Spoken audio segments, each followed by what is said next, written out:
ક્ષત્રિય સમાજના સૌ આગેવાનોને મારા રામ રામ. હું પરસોત્તમ રૂપાલા રાજકોટની અંદર વાલ્મીકી સમાજના એક કાર્યક્રમમાં ભાષણ મેં કરેલું. એનો એક વિડીયો વાયરલ થયો છે, જેને લઈને ક્ષત્રિય સમાજના ઘણા બધા આગેવાનોએ મને એ વિડીયા અંગે પોતાની પ્રતિક્રિયાઓ આપી છે, રોષ પણ વ્યક્ત કર્યો છે, સલાહ પણ આપી છે. આ તમામ આગેવાનોમાં અમારા વરિષ્ઠ આગેવાન ભૂપેન્દ્રસિંહજી ચુડાસમા, રાજ્યસભાના મારા સાથીદાર કેસરીસિંહજી વાંકાનેર સ્ટેટ, અમારા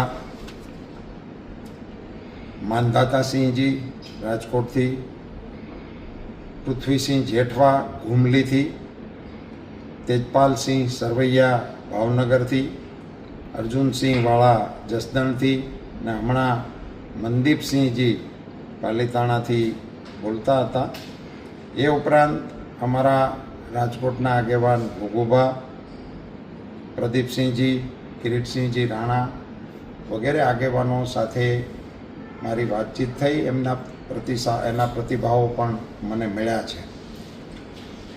ક્ષત્રિય સમાજ અને રાજવી પરિવાર અંગેના મારા ઉલ્લેખને કારણે તેઓએ પોતાની નારાજગી અને રોષ વ્યક્ત કરેલો. મેં જે વાત કરતો હતો એમાં મારો આશય માત્ર વિધર્મીઓ દ્વારા આપણી સંસ્કૃતિ ઉપર અને આપણા દેશ ઉપર થયેલા જુલ્મોનું નિરૂપણ કરવાનો હતો.